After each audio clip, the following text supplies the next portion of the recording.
I couldn't help it. I stole a glance across the room even though I knew I shouldn't have.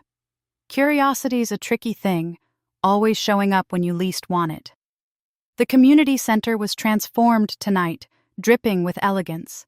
Chandeliers casting a warm glow, velvet curtains framing the stage, and candlelit tables buzzing with chatter.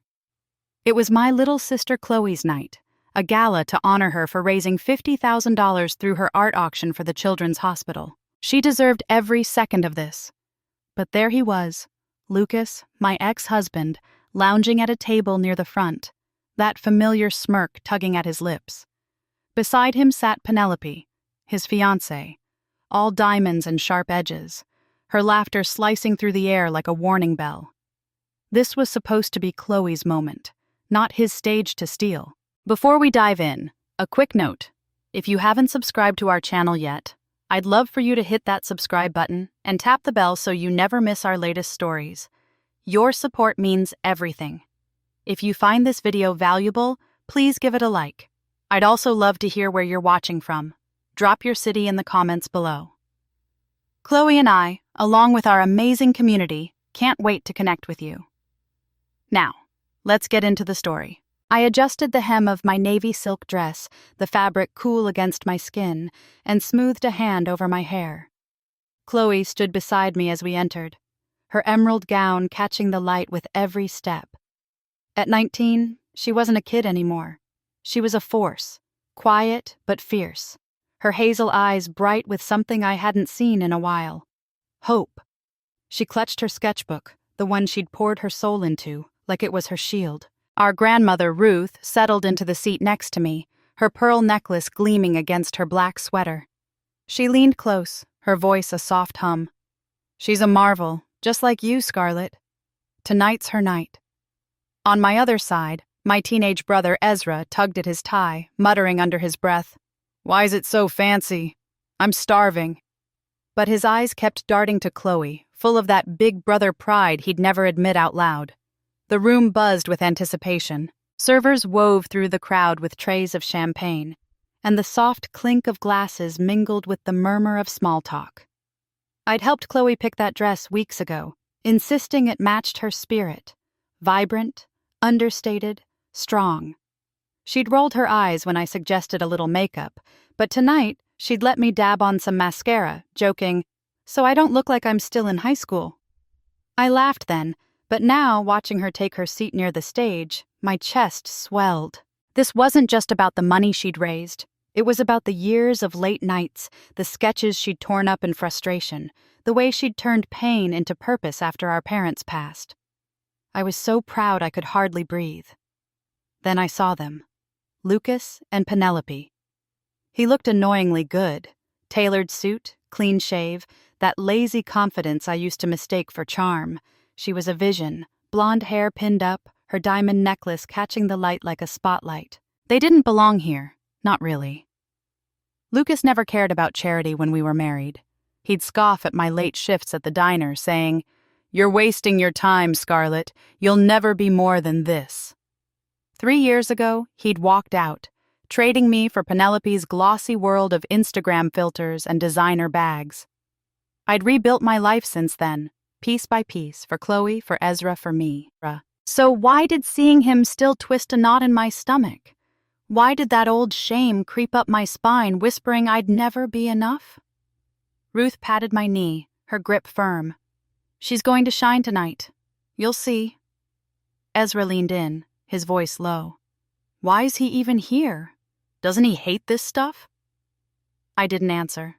My eyes flicked back to Chloe, who gave me a small wave from her seat, her smile steady. She was ready. The night felt electric, like something big was about to happen. I believed it would, until Lucas leaned toward Penelope, his smirk widening, and I caught the glint in her eye. Whatever they were about to do, I knew it wouldn't be kind. And just like that, the air shifted, a cold breeze slipping through a door I thought I'd locked tight. The room seemed to hold its breath as Chloe's name echoed through the speakers. "Chloe Harper, for outstanding community impact." Polite applause rippled across the tables, but I clapped like she'd just won an Oscar, my hands stinging with each beat. She rose from her seat near the stage, her emerald dress shimmering under the chandeliers, her sketchbook tucked tightly under one arm. Her steps were steady, graceful, that quiet confidence I'd always admired radiating from her. She was 19, but in that moment, she carried herself like she'd already conquered the world. I leaned forward, my heart pounding with pride, ready to watch her shine. Then I heard it. Lucas's voice, low but sharp, cutting through the applause like a knife. "She'll never outshine Scarlett," he muttered to Penelope, loud enough for the tables nearby to catch. "Second's her limit." My chest tightened, the air sucked out of my lungs. Penelope's giggle followed, soft and venomous, like she'd rehearsed it. "At least she's got his charm to fall back on." The words landed like a slap, burning my cheeks even though they weren't aimed at me. Not directly, but I felt them, every syllable dragging me back to those nights when Lucas would sneer, "You're not enough, Scarlett. You never will be." My hands, resting on the tablecloth just seconds ago, curled into fists, nails biting into my palms. I didn't dare look at him. Not yet. I couldn't trust what I'd do if I saw that smirk. Chloe was halfway to the stage when it happened. Her stride faltered, just for a heartbeat. Her shoulders stiffened, and her head turned ever so slightly toward Lucas's table. She'd heard them. I knew it in the way her fingers tightened around her sketchbook, in the flicker of hurt that crossed her eyes before she forced them forward again. The crowd didn't notice. They were too busy clapping, snapping photos, whispering about her achievement. But I saw it. That spark she'd carried all night, the one we'd nurtured through late-night talks and endless cups of coffee, dimmed. My throat closed up. How dare they? This was her night, her triumph, and they were tearing it apart with a handful of careless words. I glanced at Lucas, unable to stop myself. He was sipping champagne, one arm draped over the back of Penelope's chair, looking like he'd just told a clever joke at a cocktail party. Penelope adjusted her diamond earrings, her lips curved in a smug little smile, like she'd won something by joining in. The ease of it made my skin crawl. The way they could toss out cruelty and move on, untouched, while my sister's world shifted under her feet. Ruth grabbed my wrist under the table, her grip tight. "Don't let them ruin this, Scarlett," she whispered, her voice trembling with the same anger I felt. Ezra leaned in on my other side, his tie askew, his eyes wide. "She heard them, didn't she? Why'd he say that?" His voice cracked, and it broke something in me. He was 16, too young to understand why people hurt the ones they're supposed to love. Chloe reached the stage, her chin still high, but I could see the effort it took. Her hands trembled as she accepted the framed certificate from the gala host, her smile tight, not the warm one she'd practiced with me in the mirror. The applause swelled, but it felt hollow to me, muffled under the weight of what I'd just heard. I wanted to stand, to march across the room and demand Lucas apologize, to wipe that smug look off Penelope's face. But I was frozen, my pulse hammering in my ears. Those words weren't just about Chloe. They were about me, too. Always second place. Never enough. 3 years after the divorce, after rebuilding our lives without him, why did his voice still feel like it could unravel everything? I looked back at Chloe, willing her to feel my strength across the distance. She turned to face the crowd, her hazel eyes scanning the room, lingering for a split second on Lucas's table. Then she stepped to the microphone, and I held my breath, terrified of what might come next, knowing whatever it was, nothing would ever be the same. Chloe stood at the podium, the certificate clutched in her hands, the spotlight casting soft shadows across her face. The applause faded into a low hum, and the room waited, expecting her to say something predictable, maybe a thank you, a humble nod to her hard work. But her voice, when it came, was shaky yet clear, slicing through the chatter. "This award's just the start," she said, pausing as if testing the weight of her own words. "The real surprise comes later." She stepped back, leaving the microphone with a faint squeak of feedback. A murmur rippled through the crowd, confused whispers, a few awkward chuckles. I blinked, my mind racing. What was she talking about? She hadn't mentioned any surprise to me, not during our late-night planning sessions or over breakfast that morning. My stomach twisted, caught between pride and unease. She walked off the stage, her emerald dress trailing behind her like a banner, and slid back into her seat beside us. Up close, I could see her hands trembling, the certificate bending slightly under her grip. But her jaw was set, her eyes glinting with something fierce, defiance maybe, or a secret she'd been holding tight. I opened my mouth to ask, but she shook her head, just once, sharp and quick. I stayed silent, my pulse thudding in my ears. Ruth leaned close, her brows furrowed. "What's she mean by that, Scarlett?" she whispered, her voice tight with worry. Ezra tugged at his tie, frowning. "Is she okay? That sounded weird." I didn't answer. I couldn't. All I could do was watch Chloe, searching her face for a clue, finding nothing but that steely resolve I hadn't seen in her before. Across the room, Lucas let out a low chuckle, leaning toward Penelope. "She's bluffing," he said, his voice carrying just enough to reach us. "Just like her sister." Penelope smirked, swirling her champagne glass, her diamonds flashing as she tilted her head. My blood boiled, heat rushing up my neck. Bluffing? He didn't know Chloe, not the way I did. She wasn't the type to throw out empty words. I wanted to stand, to call him out right there, let the whole gala hear what a coward he was. But Chloe's hand found mine under the table, her fingers cool and firm. "Wait," she whispered, her breath brushing my ear. "Trust me." Her tone was steady, almost commanding, and it stopped me cold. I nodded, barely, my fists unclenching just enough to breathe again. Then it happened. A moment so small I almost missed it, but it shifted everything. A waiter, young and nervous-looking, slipped through the crowd and paused at our table.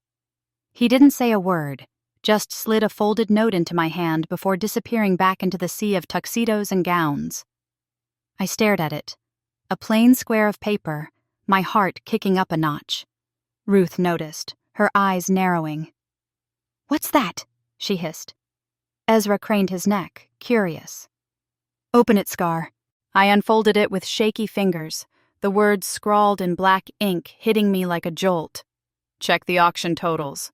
You'll want to see this." No signature, no hint of who sent it. My breath caught. Auction totals? Chloe's fundraiser had already been tallied. $50,000, a number we'd celebrated weeks ago. What was this about? I glanced at Chloe, but she was staring straight ahead, her expression unreadable, like she was bracing for a storm only she could see coming. The gala carried on around us. The clink of glasses, the rustle of programs, the host droning on about the next award. But it all faded into a dull roar in my ears. Something was happening, something Chloe hadn't told me, something big enough to warrant a cryptic note from a stranger. Lucas's smug laughter echoed faintly from his table, Penelope whispering something in his ear, their heads bent together like conspirators. They thought they'd rattled her, that they'd won.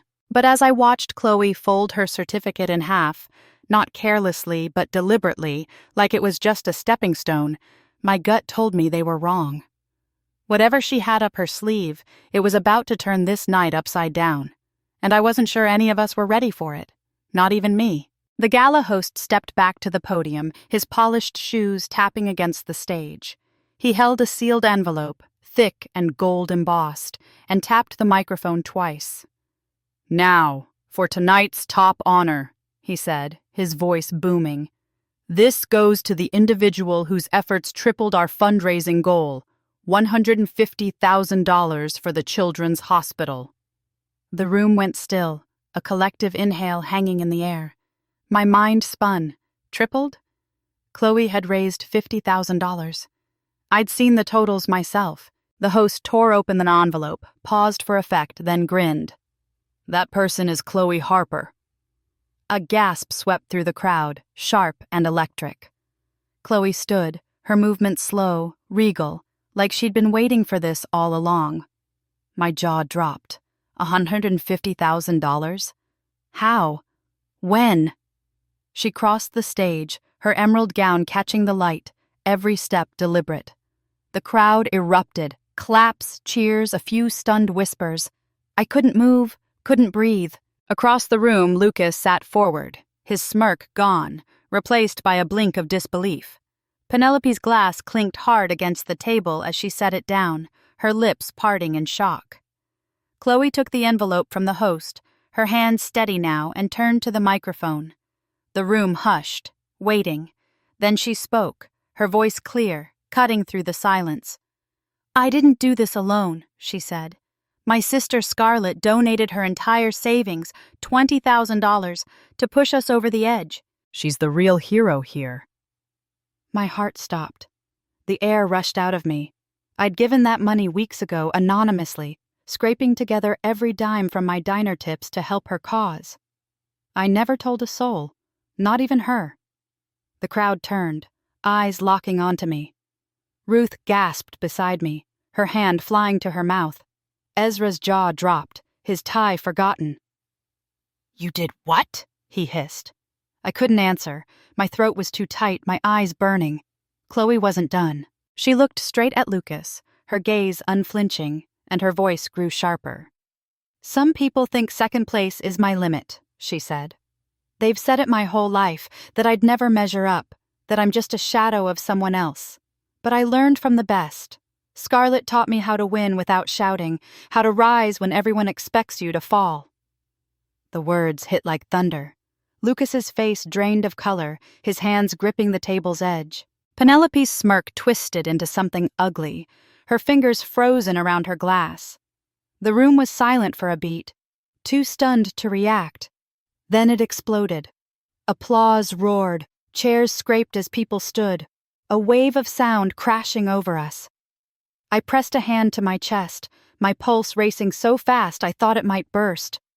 Chloe had just turned their poison into power, and she'd dragged me into the spotlight with her. Lucas shifted in his seat, his jaw tight, his eyes darting anywhere but at her. Penelope leaned back, crossing her arms, her face a mask of disbelief. They hadn't seen this coming. Neither had I. That note from the waiter flashed in my mind. "Check the auction totals." Someone knew. Someone had set this up. But who? Chloe stepped closer to the mic, her voice softening but no less firm. "This isn't about proving anyone wrong," she said. "It's about what we built together, me, Scarlett, and everyone who believed in this. That's what matters." She held up the envelope, not as a trophy, but as proof. Proof of her work, my sacrifice, our strength. The crowd cheered louder, a standing ovation that shook the chandeliers. Tears pricked my eyes, hot and fast. I stood, my legs shaky, clapping until my palms ached. Ruth was sobbing into her napkin, muttering, "My girls, my brave girls." Ezra jumped up, grinning, his voice lost in the noise. Lucas stayed seated, his hands clasped tight, like he was trying to hold on to something slipping away. Penelope stared at Chloe, her lips pressed thin, no trace of that smug giggle left. Chloe stepped off the stage, her chin high, and the room kept roaring. She'd taken their words, their doubt, and turned it into fire. And me? I was still reeling, caught between shock and a pride so fierce it hurt. Whatever happened next, one thing was clear. Lucas and Penelope had lost, and we were just getting started. The applause thundered through the room, a tidal wave of sound that seemed to lift the ceiling.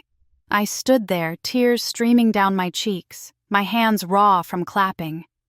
Chloe walked back to me, her emerald dress glowing under the lights, the envelope still in her grip. She didn't bask in the noise. She didn't need to. She just reached me and wrapped her arms around me, tight and fierce.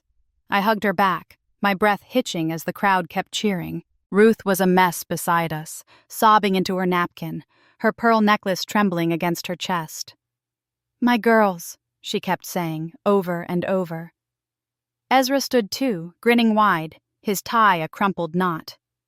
"That was epic, Scar," he said, loud enough to cut through the din. I laughed, shaky and wet, and pulled him into the hug. We were a tangle of arms and pride, right there in the aisle. The noise started to settle, but the air still buzzed.